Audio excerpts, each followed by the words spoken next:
13 का answer A B C D. क्यों ऐसे आ रहा है A B C D? Starting के दो में इक्विवेलेंट रेजोनेंस है, थर्ड वाले में रेजोनेंस। हाँ मतलब हाँ फर्स्ट वाले में RSO3H में जब H हटाओगे तो क्या बचेगा? RSO3 ऑक्सीजन का movement 3 oxygen sorry negative charge का मूवमेंट 3 ऑक्सीजन पे हो सकता है ना? इक्विवेलेंट रेजोनेंस बोलते हैं ना इसको। सेकंड वाले में कितने ऑक्सीजन पे मूवमेंट होगा? 2 पे। थर्ड वाले में किस पे भी इसमें मूवमेंट होगा? कार्बन एंड ऑक्सीजन पे। फोर्थ वाले में सिर्फ ऑक्सीजन पे। कोई रेजोनेंस नहीं हो रहा है ना फोर्थ वाले में, थर्ड वाले में रेजोनेंस हो रहा है, जिसकी वजह से सबसे स्टेबल एनायन कौन सा बनेगा? जिसपे सबसे ज्यादा इक्विवेलेंट रेजोनेंस हो रहा होगा। ए बी सी डी आया ऐसा? Yes. Question number 14 B A C D D A B A C D B A C D C D exception लिखाई थी। मिथेनॉल एकमात्र ऐसा कंपाउंड होता है जो वाटर से ज्यादा होता है। इसमें एक्सेप्शन लग रहा है ना? A B C D clear, समझ आया? एक्सेप्शन को इसके गुड। अगला क्वेश्चन नंबर 15। क्वेश्चन नंबर 15 बोलो। A greater than B. A greater than B. Carbon sp है।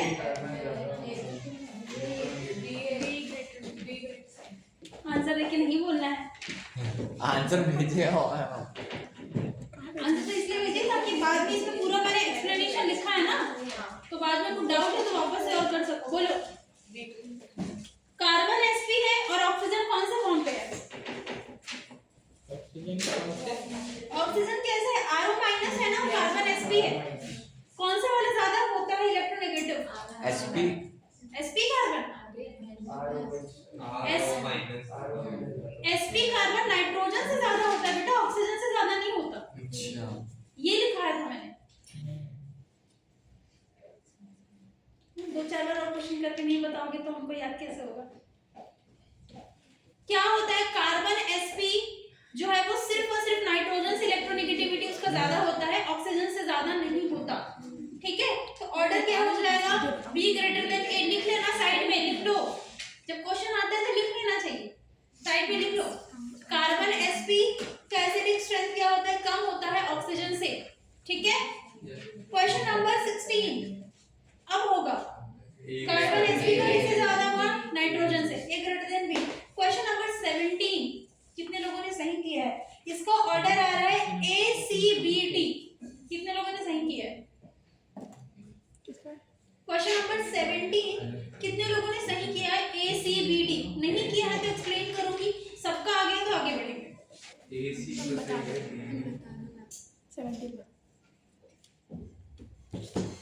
17 बताना है।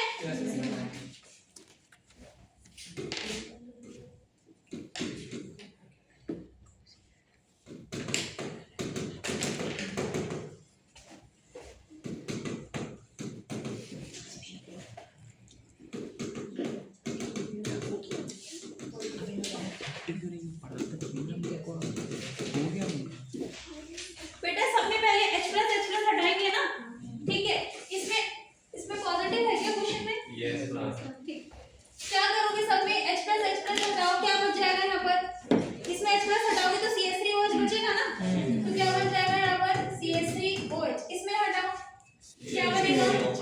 CH3O minus. इसमें क्या बचेगा? CH3NH2। न्यूट्रल हो जाएगा ना, H+ हटा दोगे तो। इसमें क्या हो जाएगा?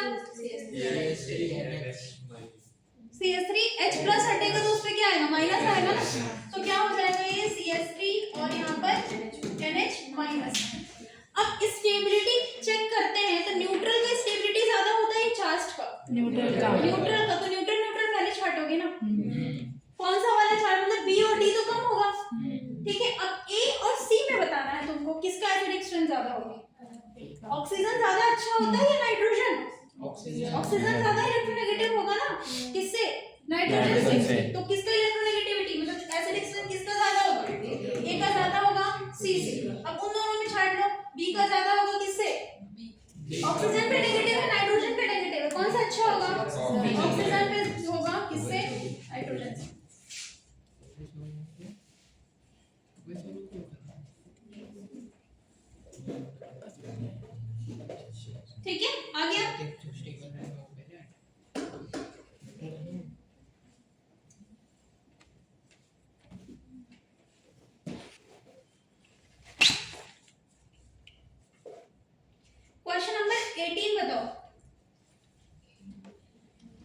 A greater than B.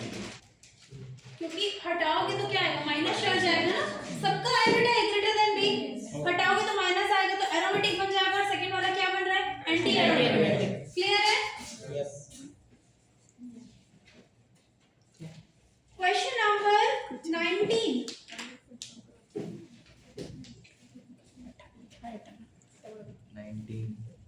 19 का आंसर बोलो।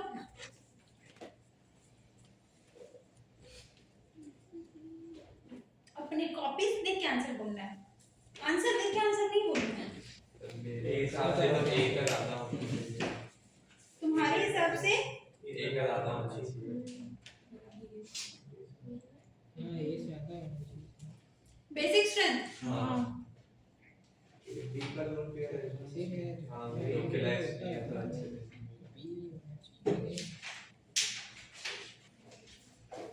बटन में भरोसा है।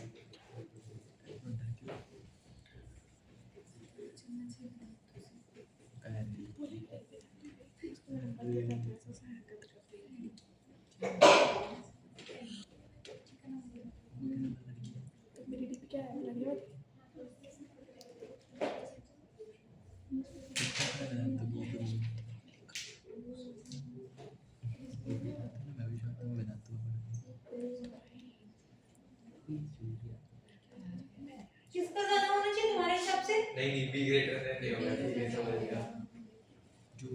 ऑक्सीजन मॉलिक्यूल सारी सी डबल बॉन्ड कार्बन।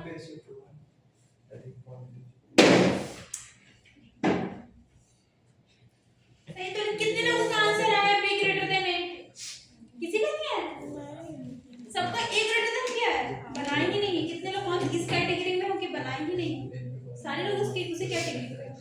क्या ही करता है बेटा, मैं टाइम वेस्ट करती हूँ तुम आंसर डिस्कस करके।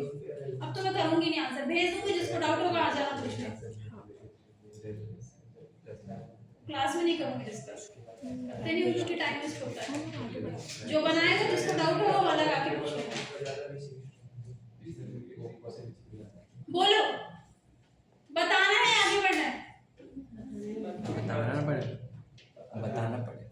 CH3 C double bond NH2 और यहाँ पर क्या है, बेंजीन रिंग के ऊपर NH2। ठीक है, बताओ क्या लग रहा होगा इसमें? CH3 C double bond O NH2 और यहाँ पर बेंजीन रिंग पे है ना, ऐसा दिख रहा है। बोलो, इसका लोन पेयर किसके साथ में, कॉन्जुगेशन पे होगा ना? होगा। ये ऐसा जा रहा होगा और ये इधर पे आ रहा होगा, ऐसा ही होगा। अभी ऐसा कॉन्जुगेशन में है और ये इस पे क्या क्रिएट हो रहा होगा, पॉजिटिव। भाई इसको तुम ब्रेक करोगे तो एक तरीके से ब्रेक करने पे क्या क्रिएट हो रहा है, पॉजिटिव चार्ज। ये कार्बोनल ग्रुप जब भी कहीं पर कार्बोनल ग्रुप आता है वो अपने आप में क्या दिखाता है, -n की प्लस है।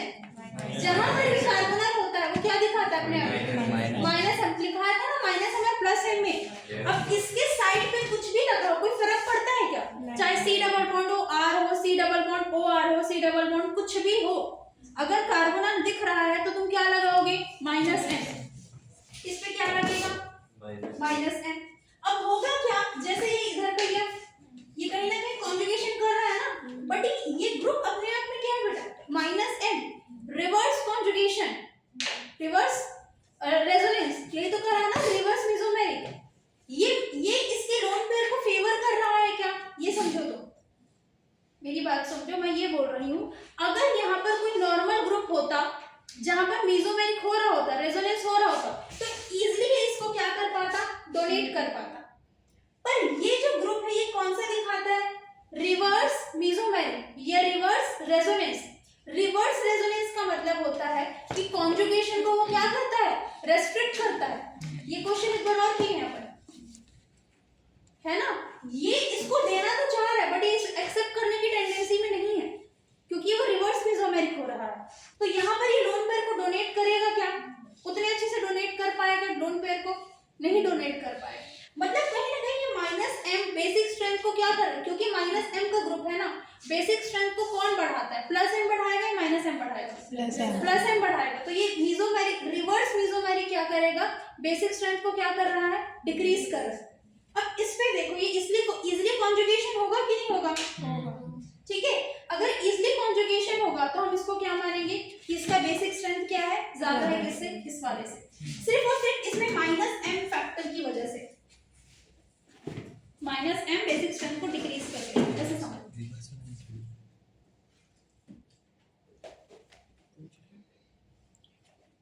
और दूसरे कंसेप्ट से ऐसे समझ सकते हो कि मान लो इसमें नेगेटिव चार्ज, जैसे ये पाई बॉन्ड इधर गया तो इसमें क्या क्रिएट हुआ, नेगेटिव। तो नेगेटिव चार्ज या तो ऑक्सीजन पे आ सकता है या तो किस पे आएगा बताओ। जब इस पे कॉन्जुगेशन कराओगे तो नेगेटिव चार्ज, ये पाई बॉन्ड इधर जाएगा कि नहीं जाएगा।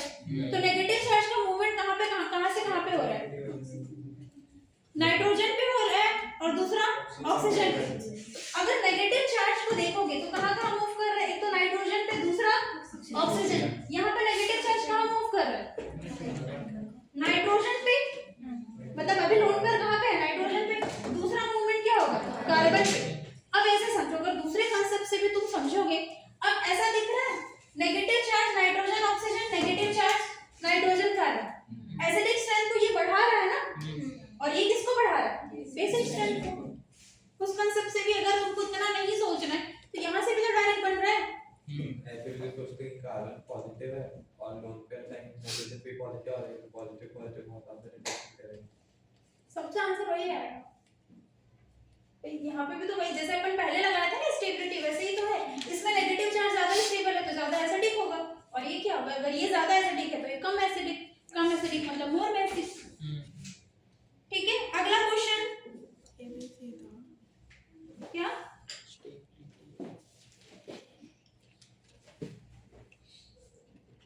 Question number 20। ये तो बहुत इजी है भाई। ए में तो कुछ भी नहीं लगा है ना, ए में कुछ भी नहीं लगा है, बी में क्या लगा है NH, और सी में क्या लगा है ऑक्सीजन।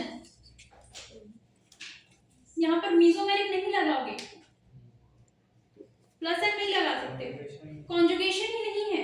तो ऐसा नहीं कि ऑक्सीजन और नाइट्रोजन का प्लस एम लिख दिया, कॉन्जुगेशन होता तो प्लस एम लिखते ना उसके पास के लोन पेयर को, समझ रहे हो।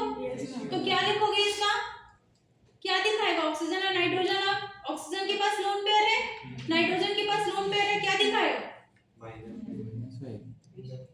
इंडक्टिव दिखाएगा ना। क्या दिखाता है ऑक्सीजन और नाइट्रोजन, इलेक्ट्रोनेगेटिव एलिमेंट है, वहां से भी डायरेक्ट बन जाएगा बेटा। इलेक्ट्रोनेगेटिव एलिमेंट आ गया तो बेसिक स्ट्रेंथ को क्या कर देगा, वो डिक्रीज कर देगा। फर्स्ट वाले में सिर्फ कार्बन है, दूसरे वाले में नाइट्रोजन है, थर्ड वाले में ऑक्सीजन है। एबीसी होगा ना, जो जितना इलेक्ट्रोनेगेटिव बेसिक स्ट्रेंथ को उतना कम करेगा, एबीसी। आगे ऐसा सबका आगे बेटा नहीं समझाना है। और हाँ बढ़िया ना, गुड। अगला क्वेश्चन नंबर 21, कौन सा वाला, क्वेश्चन नंबर 20। क्वेश्चन नंबर 20 में ए में देखो कार्बन है ना, कुछ नहीं लिखा मतलब कार्बन है। बी में क्या लिखा है, नाइट्रोजन। सी में क्या लिखा है, ऑक्सीजन। किसका इलेक्ट्रोनेगेटिविटी ज्यादा होता है, ऑक्सीजन का इलेक्ट्रोनेगेटिविटी ज्यादा है, तो वो माइनस आई क्या लगाएगा, माइनस आई लिखे थे ना, हाईली इलेक्ट्रोनेगेटिव का माइनस आई लगता है। ठीक है, तो माइनस आई किसका ज्यादा होगा, ऑक्सीजन का। अगर उसका माइनस आई ज्यादा है तो एसिडिक स्ट्रेंथ ज्यादा होगा, बेसिक स्ट्रेंथ कम होगा। बन गया। अगला क्वेश्चन, क्वेश्चन नंबर 21। वही कार्बोनल, कार्बोनल का क्या लगाओगे, सेम कांसेप्ट है।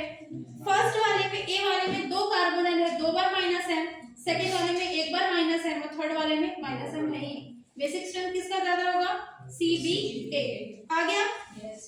क्वेश्चन नंबर 22, ये हो कि नहीं, हाँ ना बताओ। कौन सा कॉन्सेप्ट लगाए हो, आइसोलेटेड, वही ना, कॉन्जुगेटेड, आइसोलेटेड और क्यूमुलेटेड। सब में अल्फा हाइड्रोजन निकालोगे, अल्फा हाइड्रोजन निकालने के बाद अरेंज कर दोगे, पहले कॉन्जुगेटेड वाले को लिख लोगे, फिर उसके बाद आइसोलेटेड को, फिर क्यूमुलेटेड को। आंसर आया ऐसा जो मैं लिखी हूँ, क्या है आंसर तुम्हारा, स्टेबिलिटी का है 1 2 4 3 6 5, 1 2 3 4 भी लिखा है मैंने, ABCD में कन्वर्ट कर लो बेटा, गलती से लिखा गया वो बेटा, वो ऑप्शन को ना 1 2 3 4 को ABC में कन्वर्ट कर लो। ओके, मतलब 1 2 4 लिखा तो ए बी, ए 1 मतलब A होगा, 2 मतलब B होगा, कर लोगे ऐसा।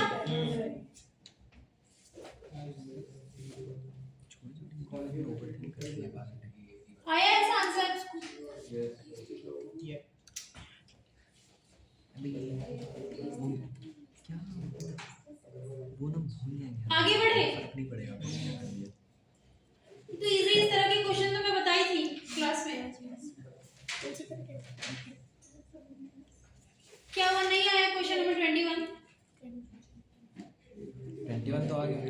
अल्फा अल्फा लिखी हुई हूँ मैं सॉल्यूशन उसमें, है ना। अगर आप क्वेश्चन नंबर 23 करें, 23 का क्या आ रहा है? स्टेबिलिटी का ऑर्डर क्या आ रहा है? ABC, और हीट ऑफ हाइड्रोजनेशन आ रहा है CBA। ठीक है, आ गया ना ऐसा। क्वेश्चन नंबर 24, स्टेबिलिटी का ऑर्डर है ABC, हीट ऑफ हाइड्रोजनेशन है ACB। ये आया हीट ऑफ हाइड्रोजनेशन कैसा ऑर्डर? हाँ आया सबका हीट ऑफ हाइड्रोजनेशन ऐसा। क्वेश्चन नंबर 24 की मैं बात कर रही हूँ। स्टेबिलिटी का order ABC but heat of hydrogenation ACB। उल्टा कर दिए। मेरे को पता था। उल्टा नहीं होगा, वो तो करिएगा। पाई बॉन्ड है ना, पहले वाले में 2 पाई बॉन्ड है, तो कंजुगेटेड भी तो है। तो कंजुगेटेड भी तो है। ठीक है, तो पहले वाले में 2 पाई बॉन्ड है ना, तो जितना पाई बॉन्ड होगा उतना हीट ऑफ हाइड्रोजनेशन क्या लगेगा तुमको? ज्यादा लगेगा। फिर इससे कम भी हो जाएगा तो कहीं नहीं कर पाएगा कुछ। क्या लिखा है बताओ। हीट ऑफ हाइड्रोजनेशन का ऑर्डर है। हीट ऑफ हाइड्रोजनेशन को कैसे कंपेयर करोगे?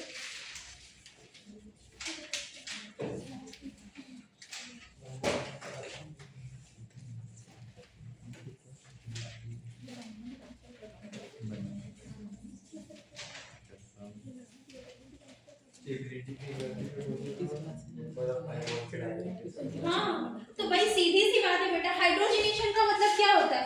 पाई बॉन्ड को, जैसे हीट ऑफ हाइड्रोजनेशन का डेफिनेशन क्या पढ़े हो कि जैसे दो ये पाई बॉन्ड है, इसको ब्रेक करोगे और यहाँ पे क्या प्रोवाइड करोगे?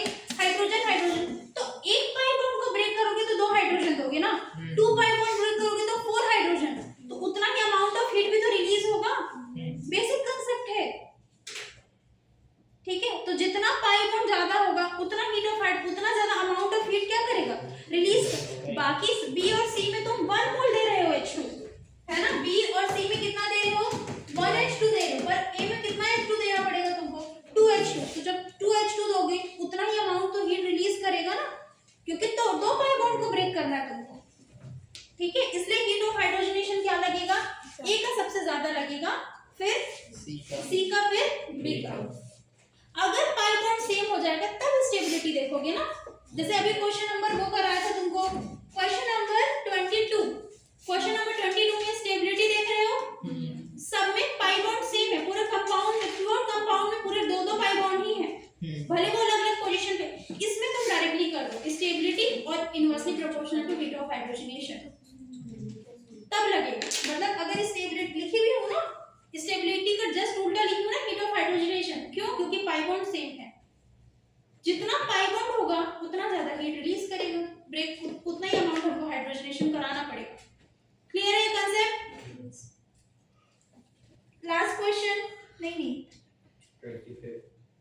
25th question, directly proportional to number of carbon, है ना। ABCD आ गया।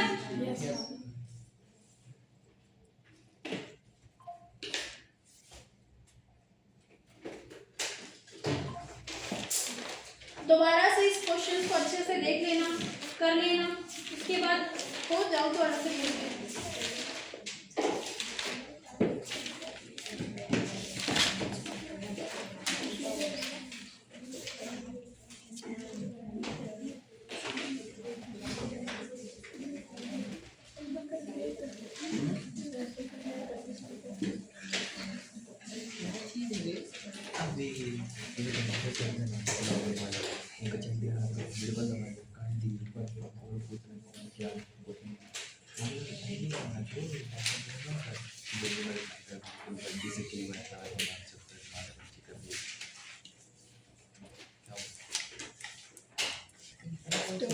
कल शामिल होमवर्क हो गया है? हुआ है?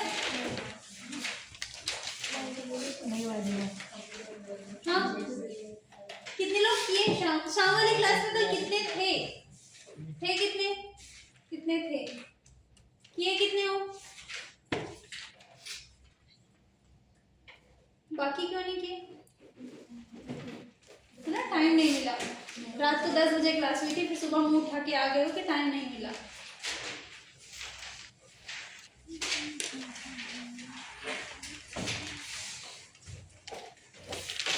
कौन से टॉपिक तक किए थे अपन? Addition of arsenic trichloride. Last नहीं पूछ रहे, होमवर्क की बात कर रहे हैं।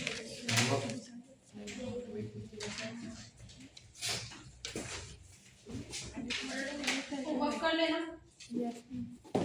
बहुत लंबी छुट्टी है, उसमें बैठ के होमवर्क कर लेना। हम लोग को तो केमिस्ट्री और पढ़ना है ना, ठीक है। क्या तुम फिजिकल केमिस्ट्री पढ़ोगे? कौन सा चैप्टर पढ़ोगे? थर्मोकेमिस्ट्री। थर्मोकेमिस्ट्री। थर्मोकेमिस्ट्री थर्मोडायनामिक्स हो गया? वो भी चल रहा है ग्रेड के साथ। अच्छा, थर्मोडायनामिक्स फिजिक्स में कर रहे हो, थर्मोकेमिस्ट्री इसमें करो। अब ऐसे कुछ डिफरेंस नहीं होता कुछ खास।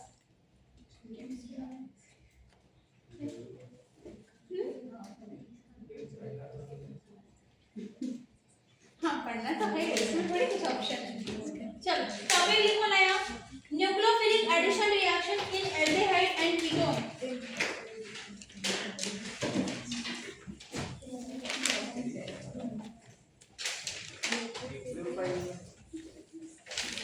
न्यूक्लियोफिलिक एडिशन,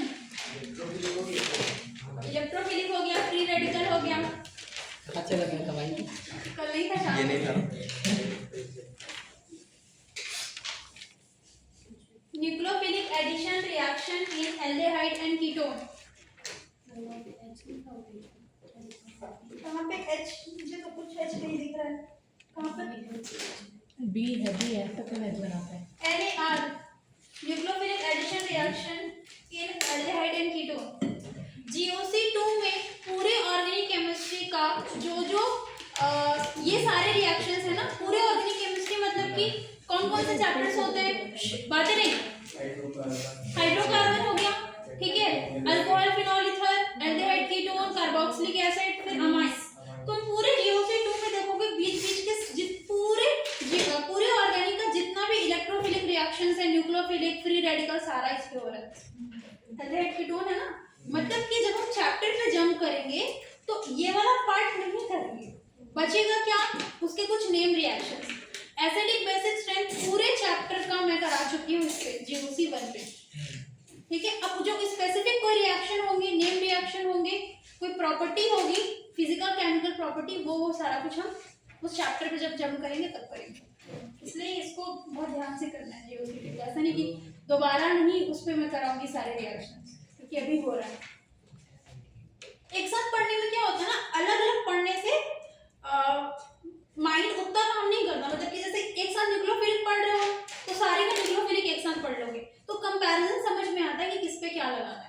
ऐसे में इंडिविजुअल चैप्टर पढ़ने से ना मतलब कनेक्शन ब्रेक हो जाता है। इलेक्ट्रोफिलिक पहले एल्डिहाइड पे पढ़ोगे, फिर जब तुम अल्कोहल, फिनॉल पे जाओगे तो उस पे पढ़ोगे, तो हम कनेक्ट नहीं कर पाते हैं। इसलिए एक साथ पढ़ाना ज्यादा बेहतर है। मतलब मैकेनिज्म के साथ जो जितने भी चैप्टर में रिएक्शन होती है वो पूरा पढ़ा रहे हो कि साथ में? मैकेनिज्म नहीं पढ़ा रही हूँ, नेम रिएक्शन कहाँ पढ़ा रही हूँ अभी मैं? नेम रिएक्शन को छोड़ के बाकी हाँ, नेम रिएक्शन तो जब चैप्टर में होंगे तो जैसे कुछ चैप्टर में कैनिज़ारो रिएक्शन, ऐसे कुछ नेम रिएक्शंस है ना, वो तो उस पे होंगे, वो नहीं पढ़ा रही हूँ। जितने ऐसे वाले हैं ना, इलेक्ट्रोफिलिक कहाँ कहाँ पर लगेगा, न्यूक्लियोफिलिक कहाँ कहाँ पर लगेगा। अब इलेक्ट्रोफिलिक मतलब सारे चैप्टर का इलेक्ट्रोफिलिक करा दिया एडिशन, न्यूक्लियोफिलिक मतलब सारे चैप्टर का न्यूक्लियोफिलिक करा दिया। ऐसे ये होता है GOC2, ताकि तुम उसको इजीली कनेक्ट करके पढ़ सकते हैं। चलो अब अपन आएंगे nucleophilic addition reaction in aldehyde and ketone. Aldehyde बातें नहीं, एल्डिहाइड एंड कीटोन में क्या होता है, सिर्फ इसका कनेक्टिविटी चेंज होता है। कीटोन में क्या लोगे, दोनों को R, एल्डिहाइड में क्या लोगे, एक R और एक H। कार्बोनल को ब्रेक करने का एक ही तरीका होता है, कार्बन को क्या दोगे, जब इसको ब्रेक करोगे, ये वाला बॉन्ड को ब्रेक करोगे तो क्या करोगे बेटा, कार्बन को क्या दोगे, पॉजिटिव, है ना, और ऑक्सीजन को क्या दोगे, नेगेटिव। अगर न्यूक्लियोफिलिक है तो पहले कौन अटैक करेगा, न्यूक्लियोफाइल अटैक करेगा। तो पहला अटैक कौन सा होगा, न्यूक्लियोफाइल। यही स्ट्रोइक स्टेप है, मतलब कि यही हमारा क्या है, रेट डिटरमाइनिंग स्टेप। ये न्यूक्लियोफाइल कहाँ पे जाके अटैक करेगा, इलेक्ट्रोफिलिक सेंटर पे।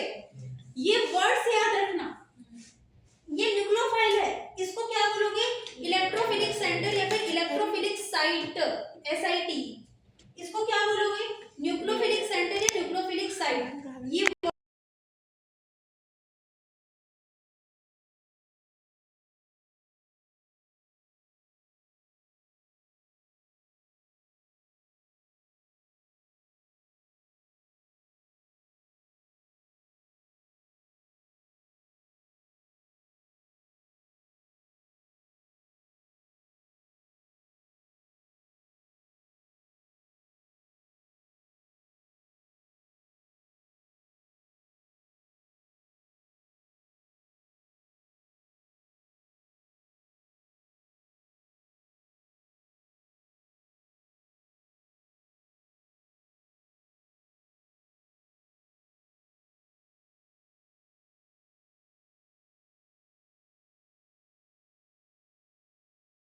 कार्बन का मतलब जो मॉलिक्यूल है वो sp2 टू sp3 में कन्वर्ट हो रहा है, ठीक है।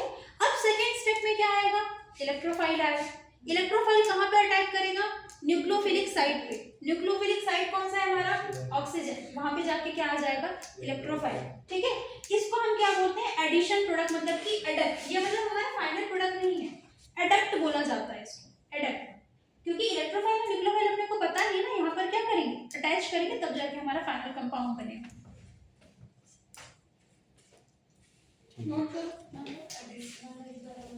एडक्ट मतलब कि बेटा जैसे हमने यहाँ पे किया था ना, कहाँ गया, एसिटल कीटन, है ना। जब हम इसमें अलग अलग से लिखते नहीं, मान लो कि आर की जगह मैंने मिथाइल ले लिया, तो इसका खुद का अपना एक स्ट्रक्चर होगा, खुद का नाम होगा। अभी हम इसको केमिस्ट्री का रॉ फॉर्म बना रहे हैं, तो ऐसे जब हम रॉ फॉर्म पे कोई चीज लिखते हैं ना, तो क्या बोलते हैं, एडक्ट, मतलब एक तरीके से बीच वाला कंपाउंड है, उसमें जब तुम अटैच कर दोगे इलेक्ट्रोफाइल और न्यूक्लियोफाइल, तब जाके फाइनल कंपाउंड, फाइनल रिजल्ट बनेगा हमारा। ठीक है।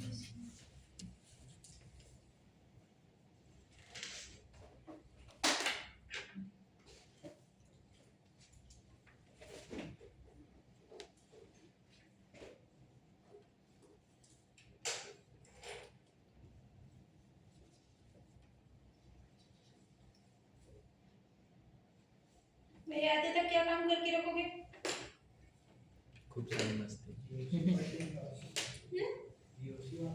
जीओसी 1 भी पढ़ना है और जीओसी 2 जहां तक हुआ है वो भी पढ़ना है।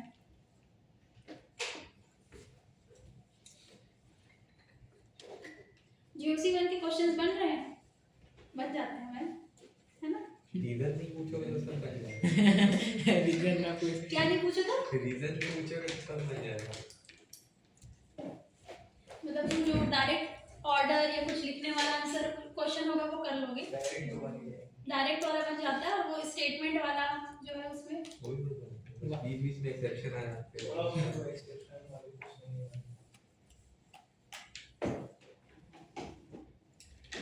हो गया, लिख लिया। हाँ। अब यहीं से बताओ मुझे कि अगर ये R है और ये H है, किस पे रिएक्ट, ये न्यूक्लियोफाइल जल्दी रिएक्ट करेगा, मतलब अगर मान लो एक हमने RH ले लिया, दूसरे कंडीशन में RR ले लिया, ये कीटोन है और ये एल्डिहाइड है, ये न्यूक्लियोफाइल जब अटैक करने आएगा इस कार्बन पे, तो किस पे जल्दी अटैक करेगा, RH पे करेगा, एल्डिहाइड वाले पे ज्यादा करेगा, क्यों, क्योंकि वो अच्छा पॉजिटिव है ना।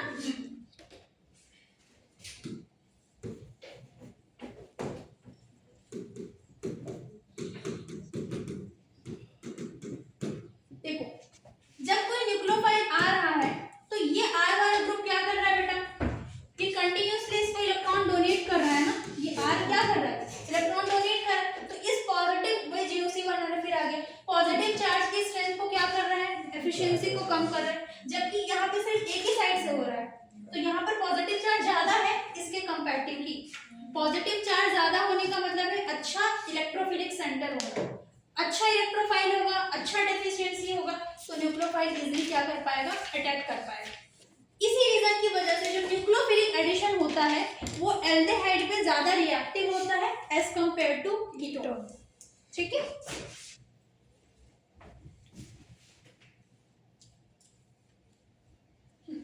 यही लिखा हुआ है रिएक्टिविटी टुवर्ड्स न्यूक्लियोफिलिक एडिशन, हमेशा क्या होगा, एल्डिहाइड का रिएक्टिविटी किससे होगा ज्यादा, कीटोन से। ये हम कैसे प्रूफ किए हैं, कैसे समझे हैं, क्योंकि पॉजिटिव चार्ज किस पे डेवलप होता है, कार्बन वाले पे डेवलप होता है, और एल्डिहाइड पॉजिटिव चार्ज को उतना कम नहीं करता जितना कीटोन कर देता है, ठीक है। तो डायरेक्टली अगर हमको कहीं पर भी रिएक्टिविटी चेक करनी हो तो क्या देखोगे, कार्बोनल का पॉजिटिव चार्ज देखोगे, जितना ज्यादा कार्बन पे पॉजिटिव चार्ज होगा उतना ज्यादा रिएक्टिव होगा। अब कीटोन, इंडिविजुअल कीटोन को करना है, तो जितना ज्यादा बल्की ग्रुप बढ़ेगा उतना रिएक्टिविटी क्या हो जाएगा, कम हो जाएगा, क्योंकि उतना ज्यादा इलेक्ट्रॉन डोनेट करेगा। सेम फिर वही, उसके बाद तो पूरा जीओसी 1 लगाना है तुमको रिएक्टिविटी के लिए। ठीक है। ये जीओसी 2 का है कि एल्डिहाइड ज्यादा होता है कीटोन से। फिर पॉजिटिव चार्ज का जो एफिशिएंसी है उसको कहां से चेक करोगे, जीओसी 1।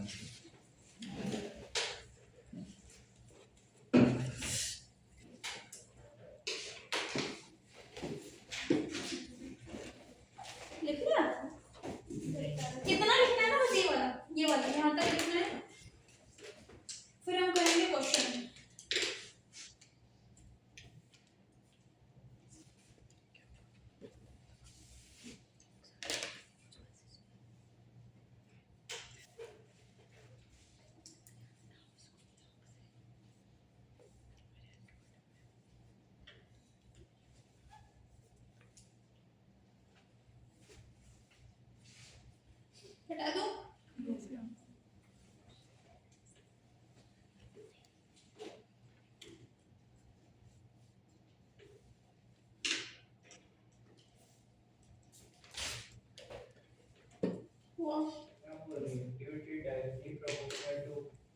पार्शियल पॉजिटिव लिखा है, तो मतलब जो प्लस चार्ज होगा जिसमें दो ग्रुप हो, मतलब तो ज़्यादा स्टेबल रहेगा। दो ग्रुप मतलब कहाँ पे दो ग्रुप? जैसे कि आप बता रहे हो, आप एक में आर लगे रहेगा, एक में आर लगे रहेगा, एक में आर और एच लगे रहेगा। एक कीटोन रहेगा, ऐसे ही बताई थी ना? जैसे ऐसा एक आर ऐसा बोल रहे हो क्या? हाँ, कीटोन एक एल्डिहाइड है। एक कीटोन है और एक एल्डिहाइड है। हाँ, तो ज़्यादा स्टेबल कीटोन हो। स्टेबल कीटोन हम स्टेबल नहीं, हम रिएक्टिविटी की बात कर रहे हैं। नहीं, वो बोल रहा हूँ कार्बोकेटाइन जो बनेगा, हाँ। कीटोन का ज़्यादा स्टेबल होगा। कीटोन का ज़्यादा स्टेबल होगा। होना चाहिए। बट इसमें कार्बोकेटाइन इंटरमीडिएट है। इसको तोड़े, ये पॉजिटिव ये नेगेटिव, ये पॉजिटिव और ये नेगेटिव। इस तरह से उसको दो लोग प्लस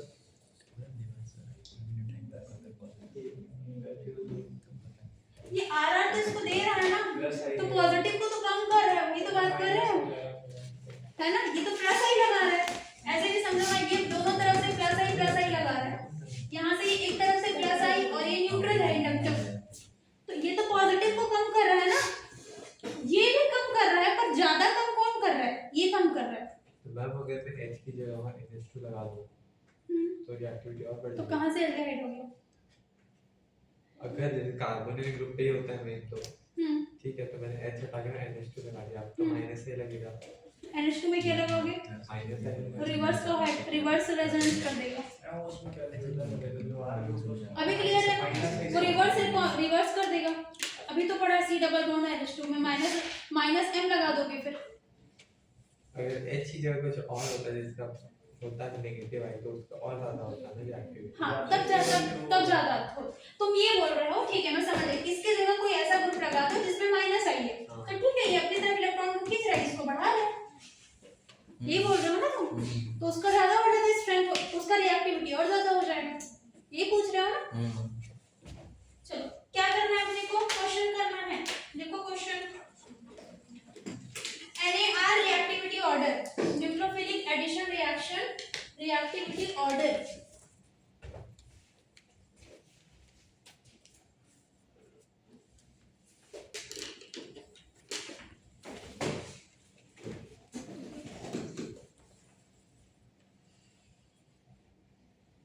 मैं ऐसे बार-बार इसलिए बोलती हूँ बेटा क्योंकि ऐसे नॉर्मल वाले ऑर्डर वगैरह वाले क्वेश्चन बन जाते हैं, ये तो सब याद कर लेते हैं UC2 का, aldehyde is greater than ketone, जिसको नहीं भी कांसेप्ट समझ आता है ना वो भी याद कर लेता है। पर बात ऐसी होती है कि कभी-कभी कुछ क्वेश्चन ऐसे आ जाते हैं जिसमें वर्ड्स में आते हैं, जिसमें ऐसा लिखा होता है कि electrophilic centre strength decreases, more decreases in case of ketone, है ना? और सॉरी कीटोन के केस में क्या हो जाएगा? स्ट्रेंथ जो होगा वो जो पॉजिटिव चार्ज का जो स्ट्रेंथ होगा वो क्या हो रहा है? वहां पर बढ़ रहा है ना? मतलब कि पॉजिटिव चार्ज का स्ट्रेंथ क्या हो रहा है? वहां पर कम हो रहा है, और यहाँ पर पॉजिटिव चार्ज का स्ट्रेंथ क्या हो रहा है? बढ़ रहा है। तो ऐसे less decreases, less strength decreases, मोर स्ट्रेंथ डिक्रीजेस, ऐसे आते हैं शब्द। पॉजिटिव चार्ज लेकिन बढ़ रहा होगा, दोनों का प्लस आई एग्जांपल वर्ड्स ऐसे आते हैं, मतलब मोर डिक्रीजेस, फिर less decreases, electrophilic centre strength increases, decreases, मोर रेजोनेंस, लेस रेजोनेंस, ऐसे वाले क्वेश्चंस आते हैं। तो वहां पर तुमको कांसेप्ट याद रखना होता है। ऑर्डर वाले तो सब बना लेते हैं, याद रट्टा मार के भी जाएंगे ना केमिस्ट्री में, वो भी बना लेते हैं। हाँ लिटरली बना लेते हैं, ऑर्डर बन जाते हैं, सीरीज याद करके भी जाते हैं, उनके भी क्वेश्चन बन जाते हैं। एक्सेप्शन भी आते हैं, उसमें कुछ एक्सेप्शन भी आते हैं, एक्सेप्शन भी आते हैं बेटा, याद रट्टा मारने वालों की कमी नहीं है, ऐसा रट्टा मारते हैं वो लोग, मैंने देखा है ऐसे स्टूडेंट्स, कांसेप्ट पूछो तो नहीं आता है पर याद करके सारे बैठे होते हैं। मार्क्स तो लेकिन उनके ज़्यादा क्या मार्क्स तो ले रहा है, मार्क्स उनके ज्यादा आते हैं? गलत सोच रहे हो।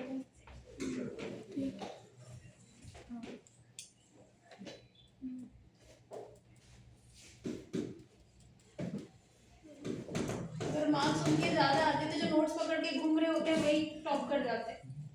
नोट्स पकड़ के मतलब पूरे दिन नोट्स के सामने होते हैं, खाली रट्टा ही मार, नोट रट्टा मारने से नहीं होता है। नहीं मारते तो भी नहीं हो रहा। हमारी स्ट्रेटेजी थोड़ी गलत होगी। समझ गए उसको तो रखनी पड़ेगा।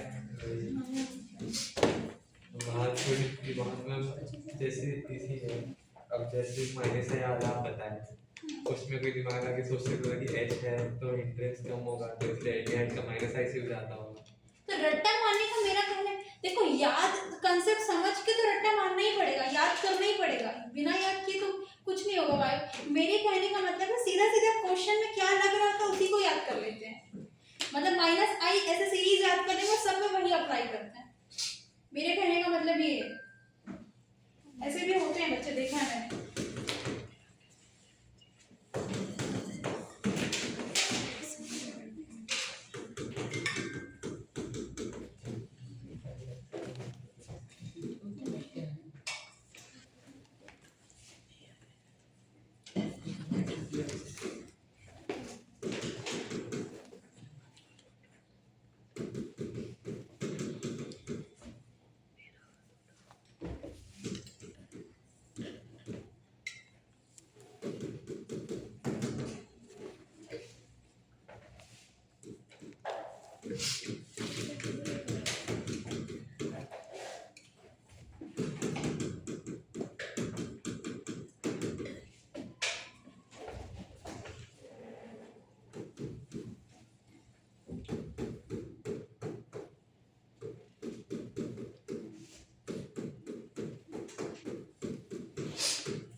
क्वेश्चन नंबर 1 अभी करना है,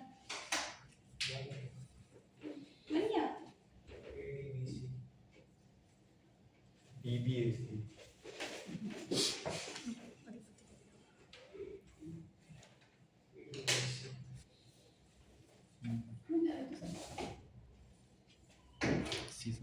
सबने क्वेश्चन लिख लिया? DABC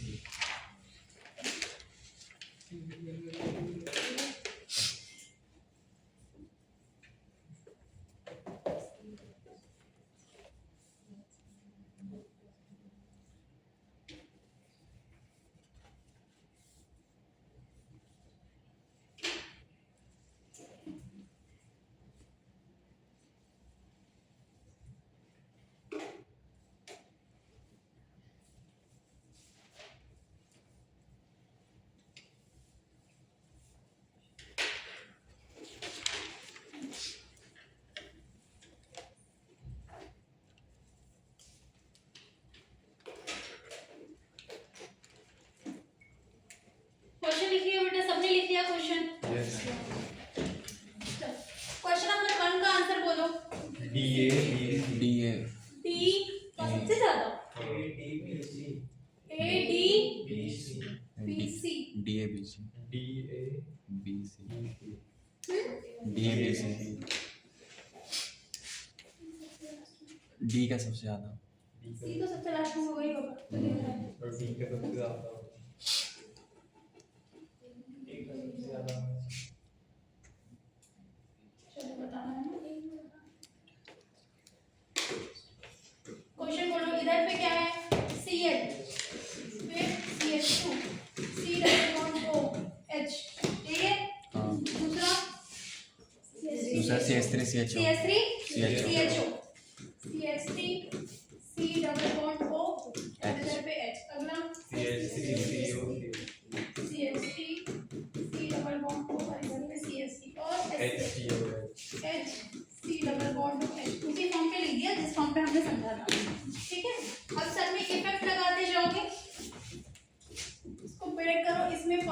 और इस पे नेगेटिव। H का तो कोई इफेक्ट नहीं है, H कुछ नहीं कर रहा होगा, ठीक है। क्लोरीन क्या कर रहा है, माइनस है, माइनस आई लगा रहा है ना, तो ये माइनस आई लगा रहा है तो अपनी तरफ इलेक्ट्रॉन को अट्रैक्ट कर रहा होगा, कहीं ना कहीं स्ट्रेंथ लगा रहा होगा ना, डिस्टेंस में है भले ही लेकिन लगा तो रहा है। CH3 प्लस CH3 प्लस आई भी लगा रहे लेकिन क्लोरीन में इलेक्ट्रॉन खींच रहा है ना। देखो कार्बन के चेन पे दूसरा ग्रुप पोलराइजेशन क्रिएट करता है, ये इंडक्टिव इफेक्ट है। जब कोई देखो कार्बन का जैसे अपन ने इंडक्टिव पढ़ा था ना, तो इंडक्टिव जब हम पढ़े थे तो हम क्या पढ़े थे कि कोई भी ग्रुप कार्बन पे, अब देखो क्लोरीन और कार्बन में इलेक्ट्रोनेगेटिविटी का डिफरेंस है ना, कौन सा ज्यादा इलेक्ट्रोनेगेटिव है, क्लोरीन ज्यादा इलेक्ट्रोनेगेटिव है, और जस्ट नेक्स्ट वाला कार्बन है ये वाला कार्बन, तो क्लोरीन क्या किया अपने इलेक्ट्रोनेगेटिविटी के डिफरेंस की वजह से ये कैसा बिहेव कर रहा है, माइनस आई, मतलब यहाँ से इलेक्ट्रॉन ये अट्रैक्ट कर रहा होगा। अब ऐसा तो नहीं कि सिर्फ अप टू एक कार्बन तक ही उसका स्ट्रेंथ रहता है, अगर मान लो ये ग्रुप 3 कार्बन से ज्यादा लगा होता तब उसका मान सकते थे स्ट्रेंथ कम होगा, बट 3 कार्बन तक तो उसका अच्छा खासा स्ट्रेंथ होता है ना, यहाँ से इलेक्ट्रॉन खींच रहा होगा, यहाँ से इलेक्ट्रॉन खींच रहा होगा। कार्बन यहाँ पर प्लस आई क्यों नहीं लगा सकता है, बताओ क्यों प्लस आई नहीं लगा सकता वहाँ पे, Cl है, Cl खींच रहा है। क्योंकि उसका ग्रुप है ना, ग्रुप तो इफेक्ट दिखाएगा जब उसके साथ लगा, पार्शियल पोलराइजेशन तो करेगा ही करेगा, ठीक है। तो यहाँ से इलेक्ट्रॉन खींच रहा है तो ये पॉजिटिव चार्ज को क्या कर रहा होगा, बढ़ा रहा होगा, बढ़ा रहा होगा ना, तो पॉजिटिव चार्ज यहाँ पे क्या हो रहा है, इंक्रीज हो रहा है। ये क्लियर है सबको? Yes ma'am. अगला बताओ, ये तो इसका कोई इफेक्ट नहीं। अब CH3 क्या लगाएगा, प्लस आई, प्लस आई, ये इसको क्या कर रहा होगा, इलेक्ट्रॉन दे रहा होगा, डोनेट कर रहा होगा, तो डोनेट कर रहा होगा तो इसमें स्ट्रेंथ को क्या किया हमने, कम कर डिक्रीज दिया। करा है, ये इसका स्ट्रेंथ और क्या होगा, और डिक्रीज हो जाएगा। यहाँ पे न्यूट्रल, न्यूट्रल, पहले क्या दिखाता है, एल्डिहाइड ज्यादा दिखाएगा ना, किससे, कीटोन से, तो पहले एल्डिहाइड को अरेंज करेंगे फिर बाद में हम कीटोन पे आएंगे। यहाँ पे तो एक ही कीटोन है, कभी-कभी क्वेश्चन में 4 में से 2 कीटोन रहता है, 2 एल्डिहाइड रहता है, पहले किसको करोगे, एल्डिहाइड। एल्डिहाइड में बताओ बेटा, यहाँ पे बढ़ रहा है, यहाँ पे कम हो रहा है, यहाँ पे सॉरी यहाँ पे न्यूट्रल है, कुछ भी नहीं हो रहा है, तो बताओ कौन सा सबसे ज्यादा होगा, जहाँ पर बढ़ रहा है ये सबसे ज्यादा होगा, फिर न्यूट्रल वाला लोगे ना, इस पे कुछ नहीं लग रहा है, ये तो डिक्रीज कर रहा है ना उल्टा, तो फिर क्या लोगे, न्यूट्रल वाला, तो क्या हो जाएगा डी। उसके बाद किसको लोगे, उसके बाद बी, उसके बाद सी, ऐसे ही करना है सारे क्वेश्चंस। मैम तो वहाँ CH3 है तो भले वो पोलराइज्ड है Cl के तरफ, स्टिल वो थोड़ा सा तो उसको मतलब उसके पॉजिटिव चार्ज पे थोड़ा सा तो हिला रहा होगा ना, मतलब न्यूट्रल से तो थोड़ा सा हिला ही रहा होगा, किससे न्यूट्रल से, मतलब जो वो तो न्यूट्रल, न्यूट्रल है, उसमें तो हाइड्रोजन के अलावा कुछ भी नहीं हाँ है, कुछ नहीं है, बट इसमें तो क्लोरीन है ना, इसका तो इफेक्ट जीरो मानोगे ना बेटा, इसका इंडक्टिव तो जीरो है, मतलब हाँ। जितना पॉजिटिव चार्ज पहले था उतना ही नहीं है। है, हाँ। ना वो बढ़ा रहा है ना वो कम कर रहा है, पर ये क्लोरीन की वजह से तो बढ़ रहा है ना, क्लोरीन की वजह से वो तो बढ़ रहा है ना, वहां पे तो कुछ भी नहीं है, पहले मान लो उसका मैग्नीट्यूड 5 था तो अभी भी 5 है, पर यहाँ पर तो 5 से बढ़ रहा है। मैम क्लोरीन की वजह से बढ़ रहा होगा बट CH2 की वजह से तो थोड़ा सा कम हो रहा होगा ना, CH2 क्यों प्लस आई लगाएगा ये बताओ, थोड़ा सा भी नहीं करेगा, प्लस आई तो तब लगाएगा जब पोलराइजेशन नहीं क्रिएट हो रहा होगा, CH3 का इंडक्टिव प्लस आई तो तब लोगे ना जब उसके ऊपर में कोई इलेक्ट्रोनेगेटिविटी का डिफरेंस नहीं होगा, जब यहाँ पर पोलराइजेशन, यही तो पढ़ा था ना इंडक्टिव में, कोई ग्रुप के आ जाने से पोलराइजेशन क्रिएट होता है, तो ये तो पोलराइज कर रहा है उसको, कर रहा है। अगर यहाँ पर CH3 लगा होता तब तो इसमें प्लस आई लगाते, क्योंकि कोई पोलराइजेशन नहीं क्रिएट हो रहा।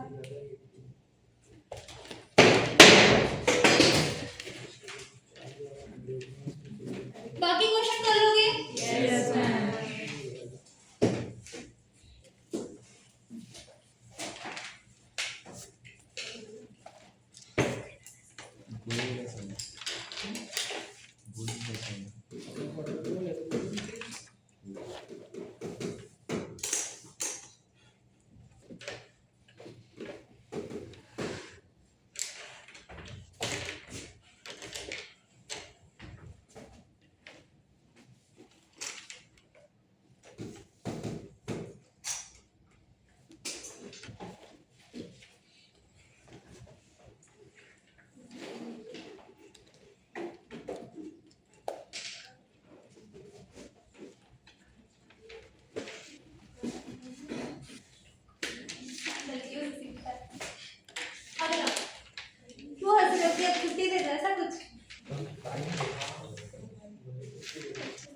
25 मिनट तो बचे। इतना बड़ा नया टॉपिक है तो अच्छा नहीं लगता। आप जाते जाते चालू करके जाओगे, आप अच्छे से ज्वाइन हो आपकी आदत तो भूल ही जाएंगे, बताओ दोबारा पढ़ा आपको दोबारा पढ़ाना पड़ेगा और आप भी सोचते हैं कि आदत छूट जाए। आपको नींद नहीं आएगी। हम देखो डेढ़ तो बन जाएगी।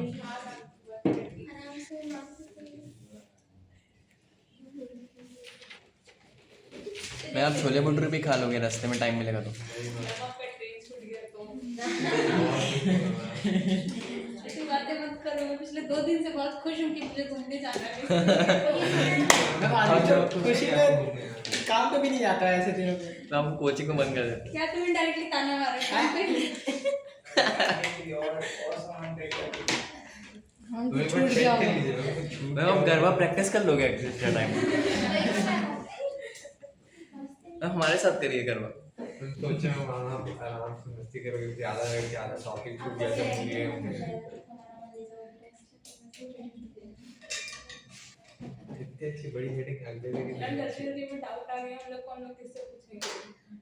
फिर आप कहाँ गरबा कर रहे हो, फोन करेंगे। मैं ये समझ नहीं आ रही क्या। नहीं हाँ, नहीं, बात करते कृपया 3 दिन के लिए मुझे बख्श दे, कोई डिस्टर्ब ना करे, मैं अच्छे से गरबा करना चाहती हूँ और घूमना भी चाहती हूँ अच्छे से। बस करते हैं।